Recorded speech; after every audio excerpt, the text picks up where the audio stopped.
Ngayong araw na to, nangunguha kami ng buko. Dahil napakainit talaga, so gusto naming maglamaw sa Bisaya or buko salad lang yan. So dito, may nangunguha sa itaas. Hindi naman masyadong kataasan ang puno na ito. Kaya ayan, kumuha na siya ng mga ilang piraso. Sa baba naman, may mga nahuhulog na gulang na niyog. Ang sarap nitong gawing gata. Kaya ayan, tinesting na po namin ang nakuha naming buko. Perfect talaga ang ganitong buko. Napakatamis po ng sabaw. Sagbayluwag po ang tawag nito sa Bisaya. Kaya ayan, basta hindi masyadong gulang, napakadami talaga yung juice. Mga isang glass po ang makukuha natin. Kaya hindi natin naubos yan. At madali ka talagang mabusog kapag ganitong buko ang inyong kukunin. Napakadami po namin nakuha at ang dami nawing gawing lamaw. So medyo mabigat. Ipapakita ko sa inyo kung gaano kasarap ang buko na nakuha namin. Sakto lang talaga ito at hindi masyadong gulang at kung ikukutsara mo to, napakalambot. Madami pang sabaw. Pangalawa na tong biniyak ko at ilalagay na natin sa baso ang ating sabaw kasi ibibigay ko to sa aking anak.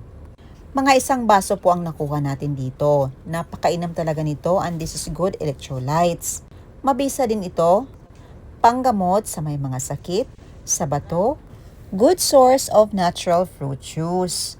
Madami po tayong mga vitamins at minerals makukuha natin dito. Kaya ugaliing uminom ng buko juice araw-araw. At ganito talaga kalambot ang nakuha nating buko, o diba? Napakasarap nito. Napakalinamnam, napaka-creamy din. Tinikpan na natin. Sa isang piraso, busog ka na talaga. Ito na po ang merienda natin. Mahilig talaga ko at mas favorite kong kumain ng buko na hindi nilalagyan pa ng milk or anything condensed milk or cream. Dahil madami kaming gagawin na buko salad, kaya kumuha pa kami ng extra pa sa isang puno. Ganito kami kumuha dito. Ginagamitan namin ng ladder para hindi na umakyat pa sa puno mismo. At mas safe din. So ito na, gagawa na tayo ng masarap na buko salad. So yung juice nito nilagay na namin. Dahil talaga namang napakainit nito. The best itong pamatid uhaw. Kinuskus na namin ang aming nakuha na buko. Mga 5 or 6 na piraso ang aming gagawin. Or gagamitin, so pwede din itong direktang ikuskus nyo gamit ang kutsara. Dahil malambot naman ito at hindi matigas na buko. Ito yung the best gawing lamaw. Yung lamaw naman sa Bisaya is ini-include talaga yung sabaw ng buko. Pero kung gagawa ka ng buko salad, so lagyan mo yan ng condensed milk at saka evaporated milk or all-purpose cream. So itong ginagawa namin simple lang. Nilagyan lang namin ito ng evaporated milk at saka ice cubes. Pamatid uhaw talaga ito.